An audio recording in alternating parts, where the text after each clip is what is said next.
체를 따면 손가락을 딴다. 콜라나 사이다를 마신다. 가벼운 운동을 한다. 네, 안녕하세요. 여러분들이 꼭 알아야 하는 내용만 전하는 리얼 의학 이야기의 여러분들의 건강주치 딩닥터입니다. 즐거운 한가위 보내셨나요? 추석 때문 오랜만에 친척들도 보고 귀여운 조카들에게 선물 나눔도 당하고 어르신들에게 피와 살이 되는 덕담도 듣고 오랜만에 오손도손 다 같이 모여 즐거운 게임도 하고, 하지만 역시 추석하면 맛있는 음식들이죠. 또 추석의 음식은 많이 먹어야지 남은 한 해 복이 가득하대요. 그렇게 행복한 추석이 되면 가족 중에 꼭 한 명씩 체를 하는 경우가 있습니다. 오늘의 주제는 체했을 때 잘못된 의학 상식들을 타파하고 올바른 대처에 대해 알아보도록 하겠습니다. 이번 시간의 순서는 다음과 같고요. 결론부터 알고 싶다 하시면 마지막에 테이크 홈 메시지를, 전반적인 내용을 알고 싶으시면 계속해서 시청해 주시기 바랍니다. 체하다, 얹히다, 의학적으로는 통칭 소화불량이라고 합니다. 소화불량은 너무나 다양한 원인이 있고 소화불량의 분류 역시 굉장히 다양한데요. 평소에 반복적으로 지속되는 만성소화불량은 나중에 따로 얘기할 예정이고요. 오늘은 평소에는 괜찮은데 추석이나 시험 때처럼 특정한 상황에서 체하는 경우에 대해 알아보도록 하겠습니다. 소화불량의 원인은 크게 두 가지가 있습니다. 첫 번째는 내 위의 능력을 초과하는 과식, 두 번째는 스트레스로 인한 소화 기능의 저하입니다. 과식의 경우 특히 기름진 음식을 빨리 먹을 때 문제가 되고요. 스트레스의 경우는 자율신경계에 대해 알아야 합니다. 자율신경계는 말초신경계의 한 부분으로 여러 장기들의 무의식적인 제어를 담당합니다. 이 자율신경계는 교감신경이랑 부교감신경으로 나누고요. 이 둘의 조화로서 우리들의 생활이 이루어집니다. 교감신경이 우세할 때는 맥박 상승, 혈압 상승, 소화 저하 등으로 몸이 위험한 상태를 대처할 수 있는 긴장 상태가 됩니다. 반면 부교감신경의 경우에는 맥박의 감소, 혈압 감소, 소화 기능 상승 등으로 이루어집니다. 즉 몸이 편안한 상태에서 밥을 잘 먹고 소화가 잘 될 수 있게 만들어주고 있고요. 또한 자율신경계는 골반 내장신경과도 관련이 있어 생식기에도 영향을 줍니다. 특히 발기의 촉진은 부교감신경이 우세할 때 일어납니다. 비뇨의학과 수업 시간 때 교수님의 명언이 기억이 나는데요. 누군가 싸울 때 긴장을 해야지. 발기가 되면 이상하잖아. 자, 다시 추석으로 넘어가서요. 추석의 상황은 누군가한테는 편안할 수 있지만 다른 누군가한테는 불편한 상황일 수 있습니다. 조카들, 우와 삼촌 이 장난감 뭐야? 나 이것 좀 가지고 놀게. 이모나 삼촌들, 등이야 다 큰 어른이 장난감이 뭐니?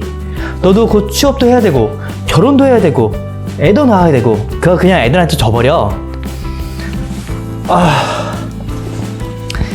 이러한 상태는 극도의 긴장 상태로 교감신경이 발동하여 소화액 분비 저하와 위장 운동의 억제를 유도합니다. 이런 상황에서 기름진 음식을 먹고 술까지 한잔하면 디스펩시야, 슈발.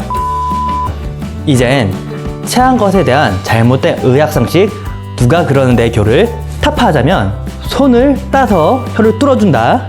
NO! 탄산음료를 마셔준다. NO! 위장 운동을 촉진하기 위해서 가볍게 뛰어준다. YES! 하나씩 살펴볼까요?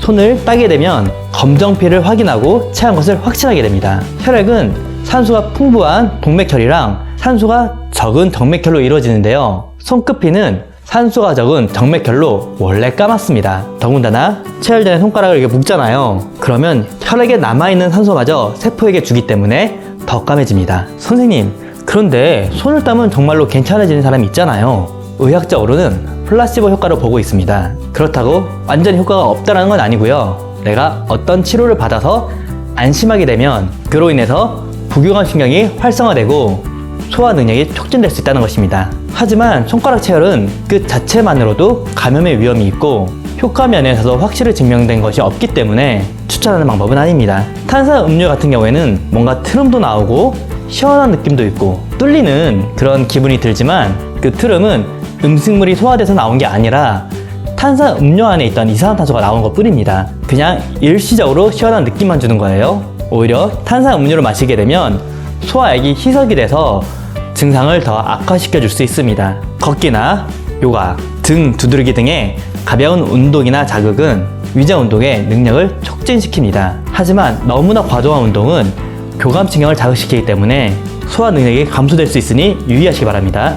자, 그럼 이제 딩닥터가 추천드리는 정확한 치료 방법에 대해 말씀드리겠습니다. 크게 3가지 방법으로 나누는데요. 알아서 나을 때까지 시간을 벌어준다. 부교감신경 자극으로 소화 능력을 촉진시킨다. 부족한 소화액을 보충해준다.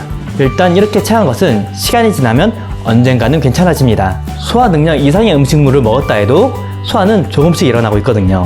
이 시간 동안 불편감, 통증을 줄여주는 방법은 배 마사지입니다. 통증 관련한 이론으로는 게이트 컨트롤 티어리라는 게 있습니다. 쉽게 말씀드리자면 통증의 감각을 받아들이는 문이 있다는 거예요. 배를 만지는 촉각을 먼저 느끼게 해서 그 문을 닫아버리는 겁니다. 엄마 손 약손이라는 별명이 있는데요. 평소 우리가 본능적으로 사용하고 있습니다. 길을 가다가 누구랑 꽉 부딪히면 우리가 문질문질하죠. 문턱에 발이 콕 찍혀도 아야 하면서 발을 문질문질하죠.